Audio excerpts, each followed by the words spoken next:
संयुक्त राष्ट्र महासभा के 74वें सत्र को पीएम मोदी संबोधित कर रहे हैं। माननीय अध्यक्ष महोदय, संयुक्त राष्ट्र महासभा के 74वें सत्र को 130 करोड़ भारतीयों की तरफ से संबोधित करना मेरे लिए गौरव का अवसर है। ये अवसर इसलिए भी विशेष है क्योंकि इस वर्ष पूरा विश्व महात्मा गांधी की 150वीं जयंती मना रहा है। सत्य और अहिंसा का उनका संदेश विश्व की शांति, प्रगति और विकास के लिए आज भी प्रासंगिक है। अध्यक्ष महोदय, इस वर्ष दुनिया का सबसे बड़ा चुनाव हुआ। दुनिया के सबसे बड़े लोकतंत्र में दुनिया में सबसे ज्यादा लोगों ने वोट देकर मुझे और मेरी सरकार को पहले से ज्यादा मजबूत जनादेश दिया और इस जनादेश की वजह से ही आज फिर मैं यहां आप सबके बीच हूं। लेकिन इस जनादेश से निकला संदेश इससे भी ज्यादा बड़ा है, ज्यादा व्यापक है और ज्यादा प्रेरक है। अध्यक्ष महोदय, जब एक विकासशील देश दुनिया का सबसे बड़ा स्वच्छता अभियान सफलतापूर्वक संपन्न करता है, सिर्फ 5 साल में 11 करोड़ से ज्यादा शौचालय बनाकर अपने देशवासियों को देता है, तो उसके साथ बनी व्यवस्थाएं पूरी दुनिया को एक प्रेरक संदेश देती है। जब एक विकासशील देश दुनिया की सबसे बड़ी हेल्थ एश्योरेंस स्कीम सफलतापूर्वक चलाता है, 50 करोड़ लोगों को हर साल 5 लाख रुपए तक के मुफ्त इलाज की सुविधा देता है, तो उसके साथ बनी संवेदनशील व्यवस्था पूरी दुनिया को एक नया मार्ग दिखाती है।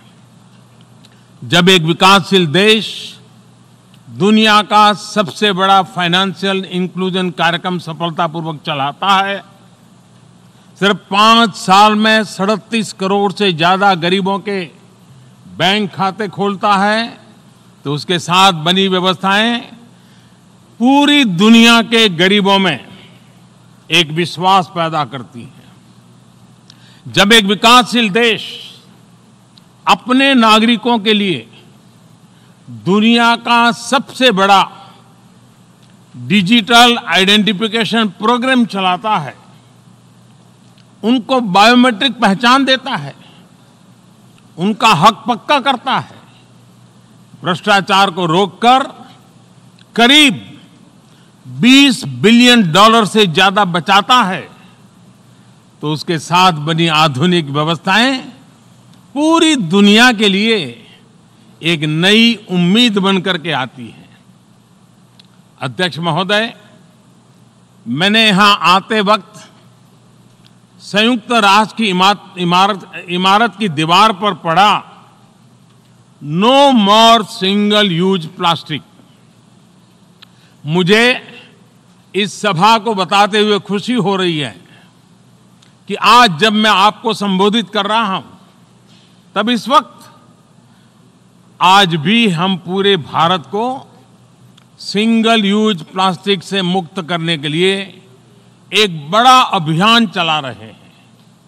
आने वाले 5 वर्षों में हम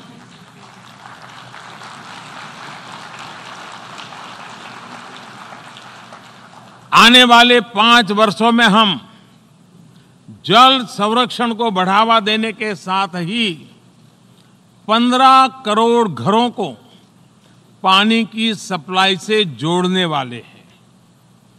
आने वाले 5 वर्षों में हम अपने दूर दराज के गांवों में 1.25 लाख किलोमीटर से ज्यादा नई सड़कें बनाने जा रहे हैं। वर्ष 2022 जब भारत अपनी स्वतंत्रता के 75 वर्ष का पर्व मनाएगा, तब तक हम गरीबों के लिए 2 करोड़ और घरों का निर्माण करने वाले हैं। विश्व ने भले ही टीबी से मुक्ति के लिए वर्ष 2030 तक का समय रखा हो, लेकिन हम 2025 तक भारत को टीबी मुक्त करने के लिए काम कर रहे हैं।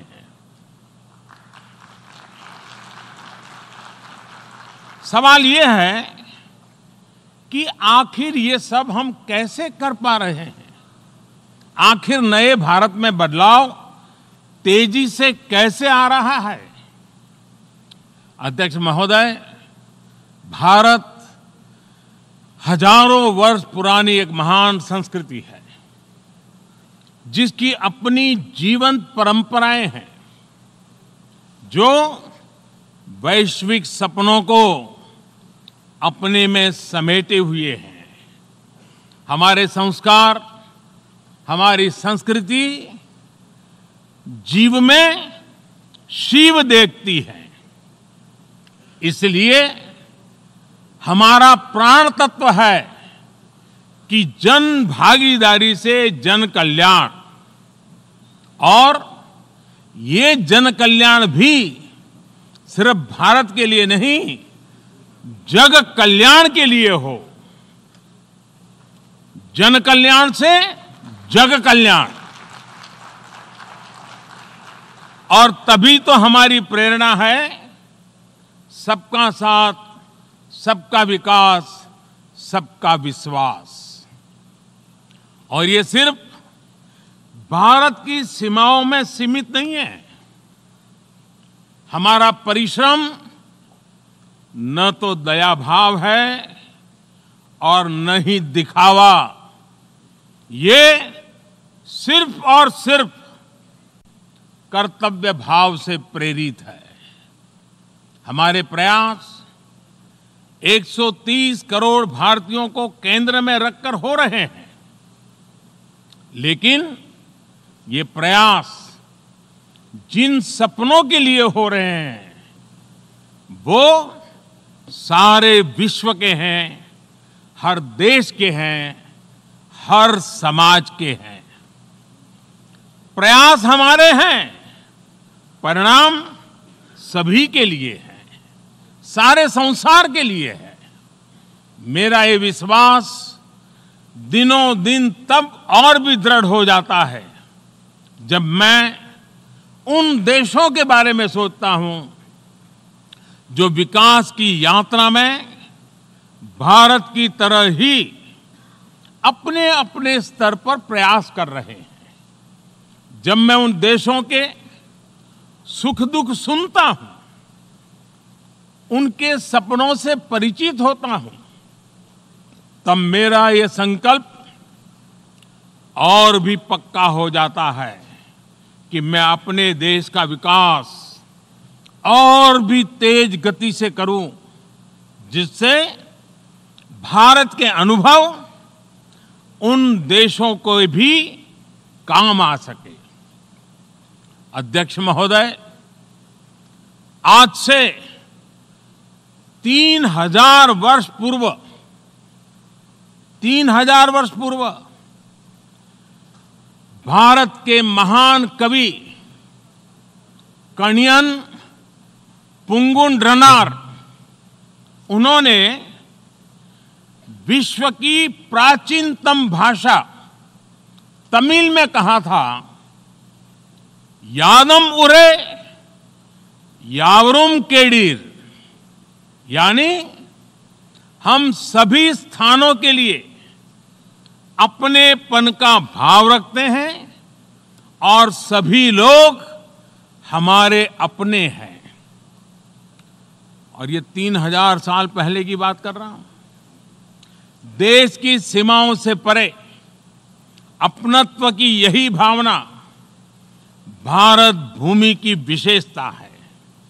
भारत ने बीते 5 वर्षों में सदियों से चली आ रही विश्व बंधुत्व और विश्व कल्याण की उस महान परंपरा को मजबूत करने का काम किया है, जो संयुक्त राष्ट्र की स्थापना का भी ध्येय रही है।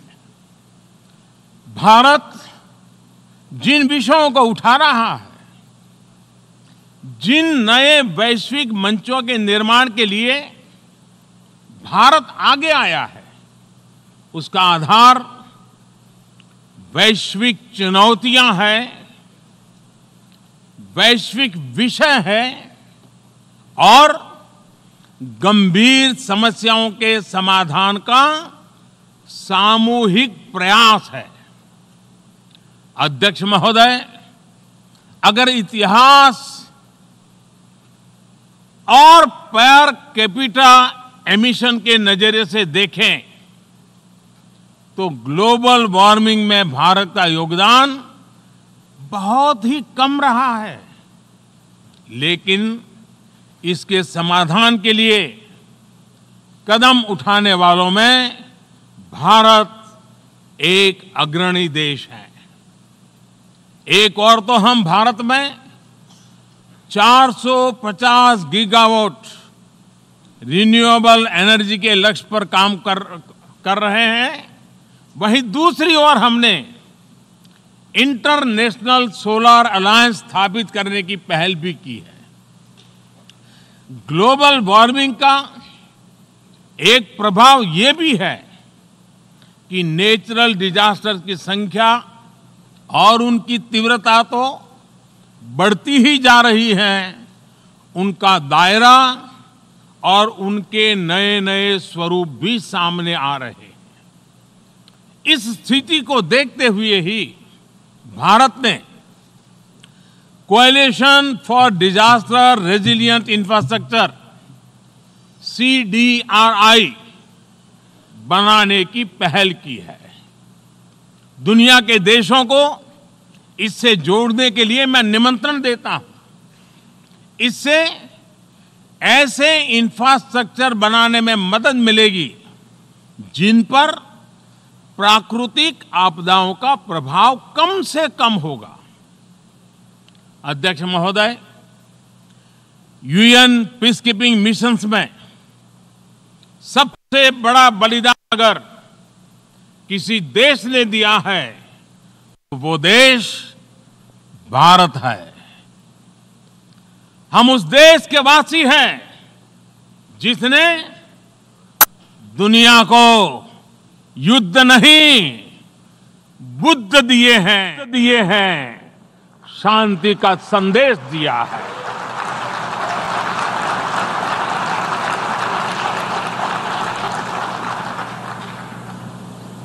और इसलिए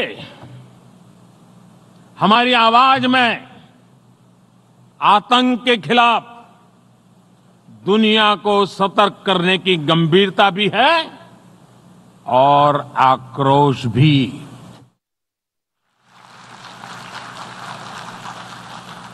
हम मानते हैं कि ये किसी एक देश की नहीं बल्कि पूरी दुनिया की और मानवता की सबसे बड़ी चुनौतियों में से एक है।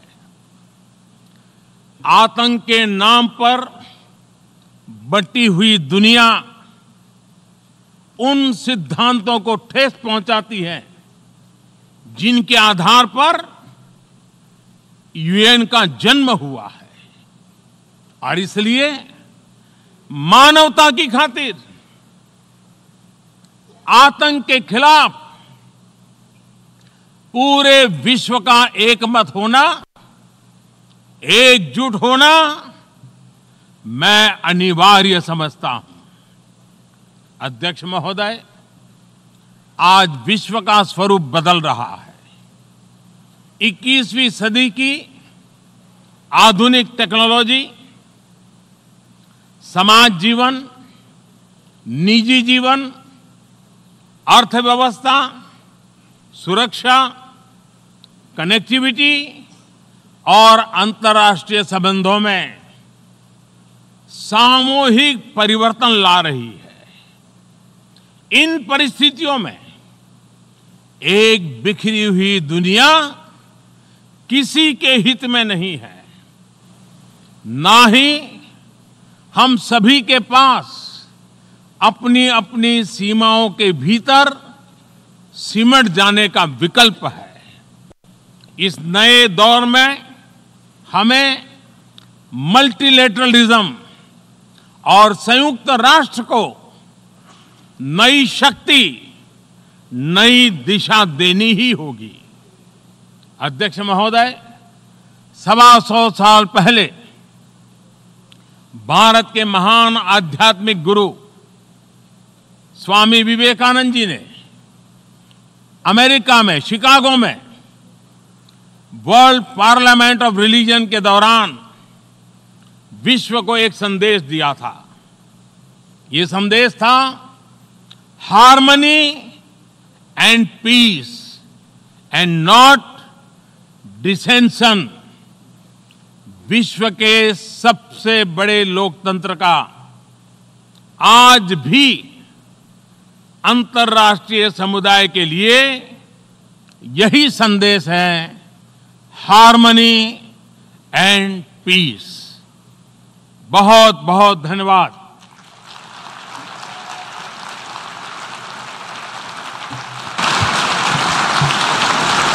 En nombre de la Asamblea General, agradezco al señor Primer Ministro de la República de la India